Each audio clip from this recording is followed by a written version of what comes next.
Guys, I have always had a very complicated relationship with social media. One second, I love making content. I love all the things that involve social media. And then the next second, I'm anxious, depressed, and I want to chuck my phone across the room. It's like, why do I do this to myself? So I really just want to talk to you guys today about my relationship with social media. And maybe you guys are struggling with some of the same things that I have struggled with my love-hate relationship with social media. But don't forget to like and subscribe. I know you guys aren't subscribed. I can see it. I see it in my analytics. Otherwise, I will chuck my phone at you. Just kidding. That would really hurt, but please sub.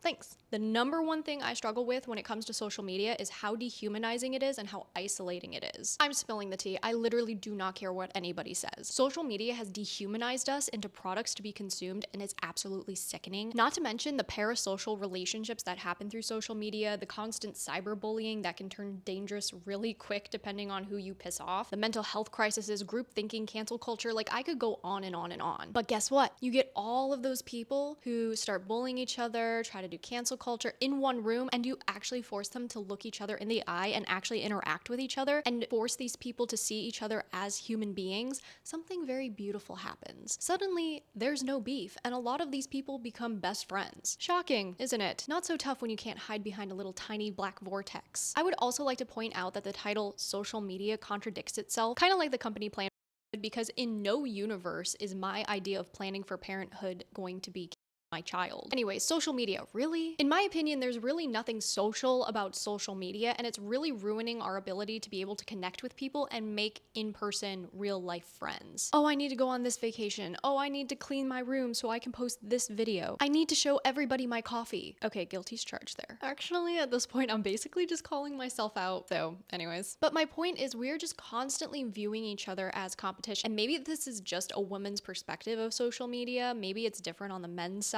You guys can let me know in the comments below. But this is what I've always experienced on social media since I got a smartphone back in 2014 or 2013. We're just constantly viewing each other as competition. Oh, she did that this weekend, then I need to do this weekend. Or, oh, she did that birthday for her daughter, well, I need to do this for mine and make it even better. Shut up. Shut up. Stop it. Okay, y'all sound crazy. And well, actually you kind of look crazy too, I'm not gonna lie. Really quick guys, before we continue on to the video, I would first like to tell you about my Patreon. YouTube is making it increasingly harder for content creators like myself to be able to post on this app without getting demonetized. Unfortunately, they've decided to make those rules even stricter, and because this is one of the main income streams for the apostolate so that I can continue doing this work, I'm gonna need your guys' help. But I also wanna make sure that I'm giving back to you guys. So on my Patreon, you guys will get full versions of videos that are ad-free and censor-free. You guys get early access to my podcasts and videos. Depending on what tier you pick, there are also monthly Zoom calls and Q&As. So definitely go check that out. It's a great way to support this apostolate so that I can continue bringing you guys great content. And if you guys don't want to make a recurring donation, I totally understand. You guys can make a one-time donation on my website at thereligioushippie.com. Or if you cannot support this apostolate financially at all, I get it, money is tight. Please like, subscribe, and ring that notification bell so you know when I upload videos. Okay, moving on. I am so tired of this comparison culture that social media is constantly dragging us into. Like the whole like, oh, I'm so much better than you because I only post the highlights of my life and I never post anything horrible that ever happens in my life. Or there's that other side of social media where people only post the horrible things that happen to them so that they can get attention for it. And honestly, what scares me the most is the fact that there are kids on these apps. And these apps are not made for kids. To be honest, I don't think they're made for anyone under the age of 18. That's my personal opinion, but I'm sticking to it and I will die on that hill. And I am genuinely convinced that this is not how God intended us to interact with each other or to be towards one another. Now, can social media be used for good? Absolutely. It can be used for good. And I'll get into that in a little bit. I know I'm poo-pooing on social media a little bit too hard, but like it can be used for good. Okay, that's fine. It's not inherently evil. But I really do believe that when we abuse it, like so many people do, including myself at times, I've been there. I'm not like gonna be on my high horse telling you guys like, oh, I've never done anything wrong. No, I definitely have. And when we abuse it, it can be used for evil. Like at best it becomes a vice, but at worst it can actually be used to promote evil. And I really think it all started during COVID when everyone was forced to be chronically online and they were just looking for any ounce of social interaction. So they decided to create an account even if they didn't have one prior to it. But unfortunately, what myself and so many people found was actually very empty when it came to socialization. Like, yeah, you can make friends through social media, but it can never replace the in-person relationships of actually looking someone in the eye and just talking to them and having a physical connection with them, like hugging. And also, if you're a kid, don't make friends on the internet. Just don't do it, okay? I have firsthand experience with that. If you're a kid, make in-person friends, okay? And I tell that to the adults too if I wasn't afraid of hurting their feelings, which I'm not. Adults, you should be making in-person friends too. Now, I have personally been on the side of the whole dehumanization thing a little bit too much, in my opinion. I mean, from being ridiculed, harassed, threatened, and bullied for posting my mask outfits every week to being misunderstood, slandered, and honestly just thrown into drama that I did not start and had no place being a part of. And this all did start negatively impacting the way that I started viewing myself, viewing the content that I made. I became afraid of actually sharing my personality because I felt like I was constantly walking on eggshells on social media and I had no idea who my friend was or who my enemy was. Honestly, it felt a lot like high school. I'm sorry, none of us want to go back there. Honestly, I couldn't do anything right because what people were dragging me for wasn't even bad or wrong. It just felt like I was being gaslit, and having experiences with that in the past with relationships and stuff, I honestly didn't really know how to handle it, and I decided that maybe just keeping my head low and toning down my personality would do the trick. Well, newsflash,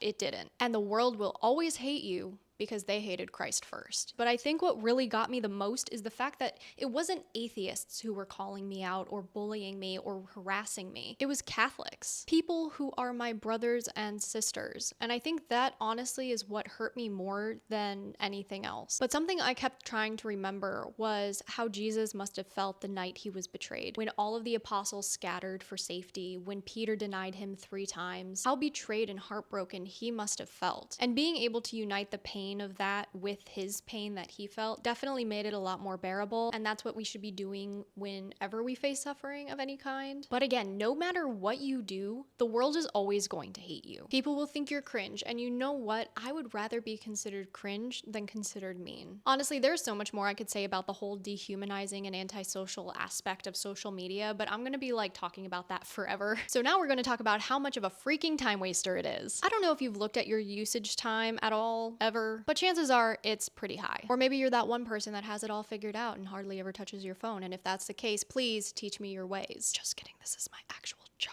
I just remember scrolling and scrolling and scrolling as a teenager. I'd be watching TV. I'd have to scroll. I'd be hanging out with friends, have to scroll on my phone. I'd be in bed until 2 a.m., causing my cortisol to spike, scrolling on my phone. I wasted so much time on this stupid device, and honestly, sometimes I still do waste time on this device. But when I was a teen, it really did impact my mental health. I was definitely more depressed and had access to porn 24/7. Constantly having my phone made me emotionally distant from people. I got an eating disorder from watching all of the models and influencers on my For You page telling me how to lose 10 pounds in one day, or this is what you need to look snatched. Look snatched? I was 13. There was nothing to snatch. I sacrificed a lot of sleep as a teenager in order to scroll more on my phone, and anyone who has a teenager knows that a sleep-deprived teenager is a scary teenager. And then of course on top of that, because of my eating disorder, I also wasn't eating, so that was a double whammy. And then yeah, I just constantly had anxiety, and I always needed to be checking my feed and seeing what people were posting and what do I need to post. I should also mention though that during this time I was also being severely cyberbullied by a lot of different people, so that also didn't help, because whenever I did try to talk about it, the solution was always to take my phone away, which caused me even more anxiety. I just never should have had a smartphone to begin with. No 13, 14, 15, 16, or 17-year-old needs a smartphone. I don't know. Something my husband and I actually have talked about when it comes to social media and I guess just smartphones in general, it feels like it really has coddled us like we aren't adults almost, because we haven't really had to figure things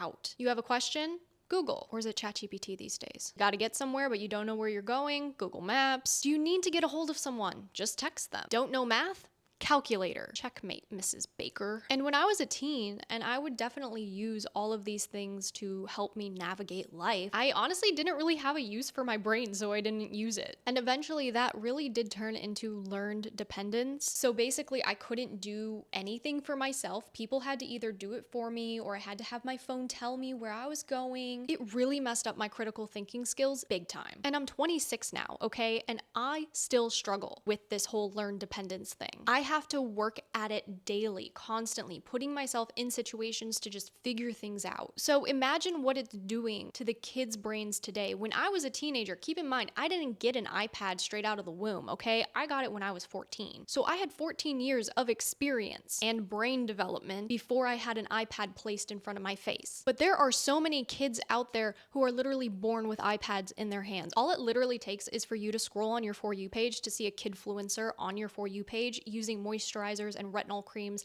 that their 5-year-old face does not need. It's seriously becoming a major problem, and we can't really blame the kids. The kids didn't go out to Best Buy and get themselves an iPad. The parents are the ones who supply it. And a lot of these kids only know how to regulate their emotions through their iPad, and without it, they're an absolute tyrant. But I definitely think it'll be interesting to see where these kids are in their 30s. I just wonder if we'll have something similar to the whole Disney kids coming out and talking about how hard it was to be a child star. But in this situation, it'll be how hard it was to be raised by an iPad and how their parents just shoved them onto a screen because they didn't want to do the hard work of raising a kid. Just a thought, it'll be interesting. Okay, I've been hating on social media for a little while now, and I'm not done hating on it. But we can now talk about some of the things that I appreciate about social media when it is used properly. Keywords, used properly. Firstly, it has the ability to reach millions of people in a couple seconds. Like, that is crazy. We have never had any social media like that before. We've had like radio and TV and stuff, but it has never been able to reach the amount of people that we can now reach because of social media, because everybody has a phone in their pocket. And that's absolutely amazing, especially when it comes to evangelizing. We can reach so many different people from so many different backgrounds without ever having met them and introduce them to Christ. Like, that is amazing. And it actually kind of makes me wonder if the saints would have ever used social media if it was a thing in their time. Comment down below how you think they would have reacted. But again, it's amazing, and we really have never had anything like that before, and I think it's really, really helpful, and it's a great tool for evangelization. I mean, how many souls will be saved because they stumbled upon a Catholic Answers video or found the Bible in a Year podcast? And how many are now converting or are on fire for their faith because of somebody they watched? So many, and that's absolutely beautiful. And I personally love hearing all of your guys' testimonies and stories and struggles and whatever you guys are going through. And I never would have known any of that if God did not give me this apostolate through social media. I've also met a ton of amazing people through doing this type of work. And I can recognize that without being connected with them through social media first, I probably never would have met these people. But social media is a great way to find like-minded community that will hopefully not stay online, but sometimes it does because everyone's long distance, and that's fine. It's a great way to express yourself, to share the gospel. And I think it's so fun to stay up to date on certain little things. I mean, did you see the Jonas Brothers bring out Demi Lovato on stage during their live performance? They brought out a few other people as well, but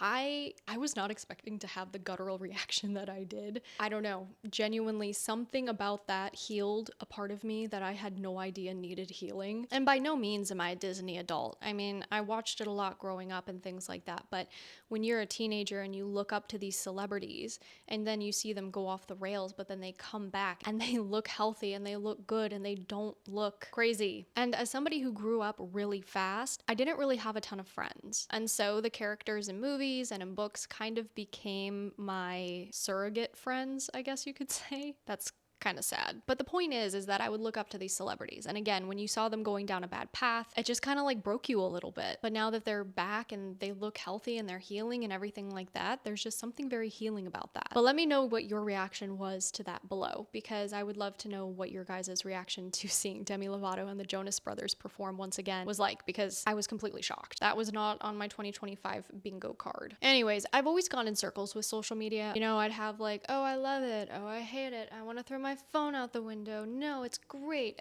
Evangelizing. It's so fun. Until this day, I still really can't find a good middle ground with social media, but there are some things that I'm implementing that will hopefully help. And one of those things is that I basically schedule all of my posts at this point. I don't think there is one thing that I do not schedule anymore. And honestly, that's just mainly because I don't have the mental space every day to be putting out content. I am a wife. I am a homemaker. You know, making content is extremely time consuming. I need to make sure that my spiritual life is coming first, and then my husband, and then this apostolate. And the only way I can really do that is if I'm scheduling out content. Number 2, this might come as a surprise to many, but I am no longer posting on X. It's a cesspool and I hate it there. I would leave it at that, but we're going to rant a little bit longer because it does bother me. Elon's idea of freedom of speech is allowing women to be harassed people to say the most vulgar and inappropriate things I have ever seen in my life, and to also let people be doxxed with literally no consequence, all in the name of free speech. That is absolutely pathetic and disgusting. Oh, so you want to go back to the way Twitter was before? No, I just want it to not be lawless and awful. Is that really too much to ask? The point is, I saw very little good fruit ever come out of that app. If you want to gain followers on X, you actually have to be either a part of a scandal or say something that pisses everybody off or post a mass outfit. Basically, you just need to post something that is going to get you dragged on social media,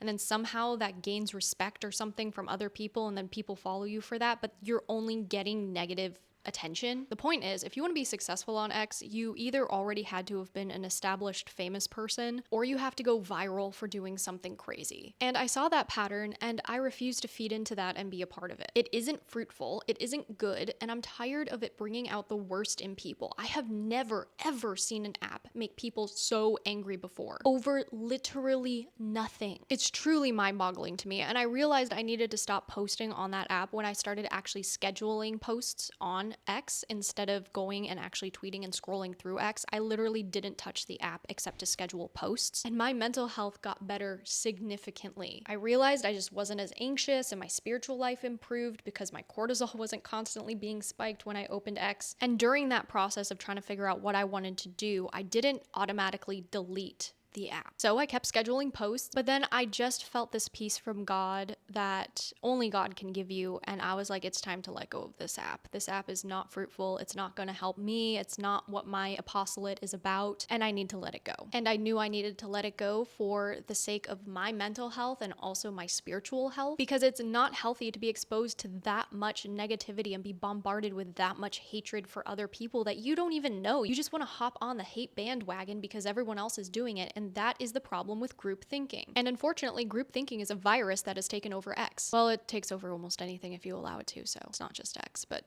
you get my point. But again, what really hit me was the fact that I knew I needed to get rid of it for the health of my soul. And I genuinely encourage you to discern doing the same, because all I ever hear from people who are on X are how angry it makes them and how stressed out it causes them to be. But in all honesty, you do it to yourself, because we are addicted to cortisol. We need the negativity. We need to know the latest drama or scandal. And you need to be so careful, because that can ruin you spiritually, mentally, physically. It just alters the way that you view people. You no longer view them as your neighbor, but as an enemy, even though they've never done anything against you specifically. So that's just a little bit of food for thought, I guess you could say. Maybe don't delete it, but maybe detox from it for at least 3 months and then come back and see how you feel. Just really prioritize prayer and receiving the sacraments and immersing yourself in daily life and experiences, and then come back to the app and see how it makes you feel, because I guarantee you your entire perspective will change. But yeah, I now take elongated breaks from social media because I have to. But I don't think you guys would ever know that because of how well I schedule everything out and plan everything out. But the whole reason that I'm telling you this is because you need to take breaks too. Just because you see me posting all the time does not mean I am actually on the app posting. I might check in here or there, respond to a comment or two, but I am not constantly on my phone or on my computer or doing all of these things. I am out experiencing life, doing things. Actually, right now, while you're watching this, I'm in Chicago. There was a mix-up with my train tickets. It's too much to explain, but basically I'm stuck in Chicago for a month. It wasn't planned that way, but I'm going to be visiting my parents and seeing friends and family and all of that stuff. So it did work out really, really well, because I knew I needed a break. I knew that I needed to go visit my parents, and I wanted to do that, but I was only going to go for a really short amount of time. And then there was a mix-up with my train tickets, and turns out I'm basically going to be there for half of August and half of September. But it works out because then I can take a longer break that is needed from social media. I can really detox, and I can really spend time with people and do things with them and experience stuff. But, you know, hopefully I will take more of a detox from social media. We'll see what my progress report is when I actually get back from that trip, but I do really, really want it to be a time of detox and just to use my phone for photos if we take photos.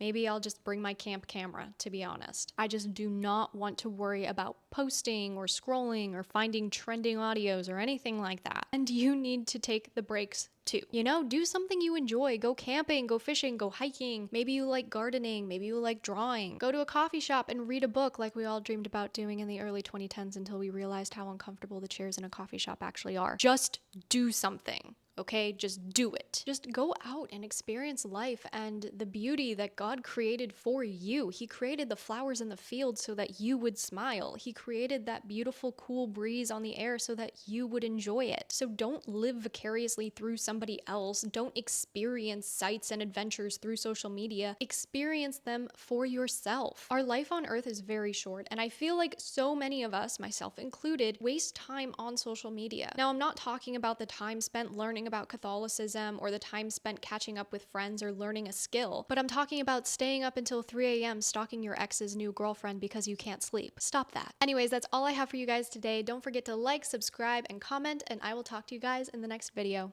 Bye! A huge thank you to my patrons over on Patreon for making videos like this happen. I would not be able to do this work without your guys' help. I would specifically like to thank Jude Crew Plus, and I would personally like to thank Ricardo Aguilera, Roger Davis, Rubes Goodbrain Coffee, Darren, Jay Usetti, Veronica Beck, Dan Nunn, Sabrina, James Bell, Father Carr, George Gregory, Oliver Waite, Andrew Plowski, Alex R., James, Franz Antoni von Tonder, Bill Gall, Connor, Brian Cootie, Jarrell de Guzman, Michael, Paul Donovan, Michael Martin, Kevin Ashbrook, and Jason Sager. You guys are amazing. Thank you so, so much for all of your support. I could not continue this apostolate without you guys, so I really do appreciate it. I'll talk to you guys next time. Bye!